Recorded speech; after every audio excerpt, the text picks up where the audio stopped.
Les relatifs composés. Voilà le projet sur lequel je travaille. Voilà la raison pour laquelle je suis à Paris. سلام، الهام صافی هستم، مدرس زبان فرانسوی. در این ویدیوی کوتاه برای شما relatif های کمپوزه رو توضیح خواهم داد. مثل لوکل، لکل. s'utilise en général après une préposition. به این مثال ها توجه کنید. Je travaille sur un grand bureau. Le bureau sur lequel je travaille est grand. من کار میکنم در یک دفتر بزرگ. دفتر منظورش همون اداره بزرگ و اون اداره‌ای که در اون من کار میکنم بزرگ. پس ببینید ما اینجا یک حرف اضافه داریم، سوق. ما میخوایم که جمله‌مون رو به یک صورتی تغییرش بدیم که برای سطح‌های بالاتر قابل قبول‌تر باشه. پس میایم از لوکل یا لکل استفاده میکنیم. الان اینجا چرا ما از لوکل استفاده کردیم؟ چون بوقو مفرد مذکر هست. پس میگیم که اداره‌ای که در اون کار میکنم سوق لوکل. je travaille et grand. یا مثلا بر روی اون، حالا یک کاریه، یک اداره‌ای که در اونجا مشغول به کار هست. پس سوق لوکل et grand بزرگ هست. Les relatifs composés varient en fonction du nom qu'ils couvrent. La société pour laquelle je travaille est à Bruxelles. اون شرکتی که من در اون برای اون کار میکنم در بروکسل. پس اینجا پوق لکل هست. چرا لکل؟ چون سوسیته لا هست، مفرد مؤنث. پس اینجا ما یه حرف اضافه میخوایم و اونها که ثابت لوکل لکل. قسمت پایین رو ببینید. سنگولی مسکولن لوکل هست و برای فمیننش لکل. پلوریل لکل، برای فمینن لکل. توجه به نوشتارش بکنه. پس با توجه به اسمی که داریم ما از این relatif ها استفاده میکنیم و ببینیم که منظورمون رو میخوایم چطوری بگیم. مثلا اینجا در جمله بالا گفتیم پوق لکل، برای اون. پس با توجه به اون حرف اضافه‌ای که میخوایم استفاده کنیم قبل این relatif ها استفاده میشه. Pour une personne on dit deux préférences. Pour qui? Avec qui? پس گاهی هم میتونیم به جای لوکل لکل ما از کی استفاده بکنیم. Le garçon avec qui je vis.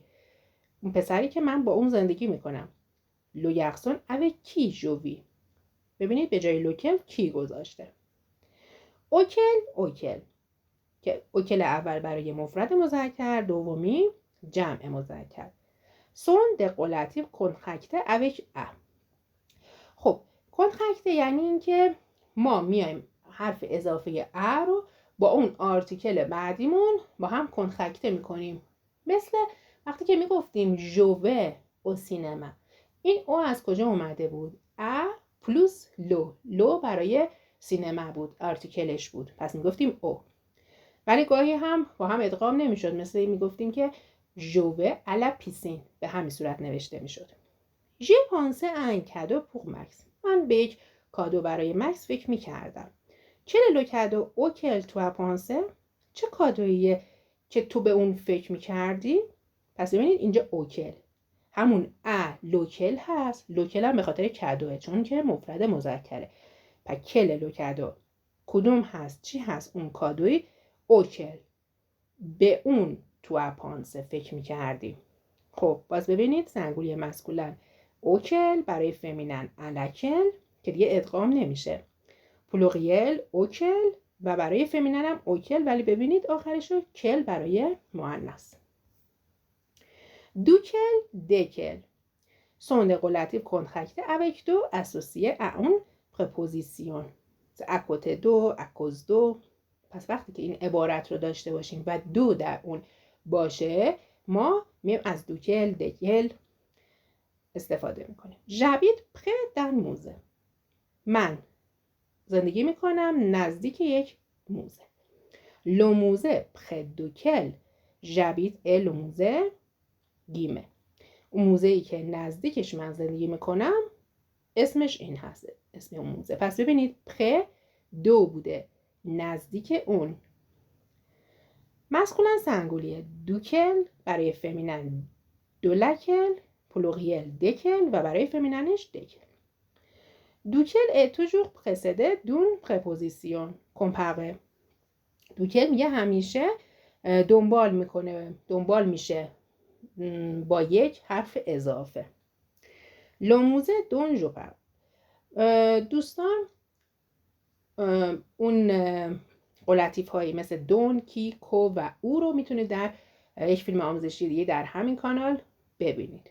اینجا ببینید موزه‌ای که من راجبش صحبت میکنم. چرا دون استفاده کرده؟ چون پقله دو داریم، صحبت کردن راجع به چیزی، پس اینجا دون میاد. موزه‌ای که من صحبت میکنم، راجع بهش صحبت میکنم. موزه دون جو سوی رسپانسابل. اینجا چرا دون اومده؟ چون میگیم جو سوی رسپانسابل دو موزه، من مسئول موزه هستم. اینجا حالت متعمم داره، پس موزه‌ای که من مسئولش هستم. موزه دون جو سوی لو دیرکتور. موزه‌ای که من رئیسش هستم. جملات روبرو رو ببینید. موزه پره دوکل جبید. موزه‌ای که نزدیکش زندگی میکنم. چرا دوکل گفتیم؟ چرا دولکل نگفتیم؟ چون که موزه مذکره، پس میگیم که موزه‌ای که نزدیکش من زندگی میکنم. موزه اکوت دوکل جبید، باز همون معنی رو میده. موزه یا در کنارش زندگی میکنم. موزه آنفاس دوکل جبید. موزه‌ای که روبروش من زندگی میکنم.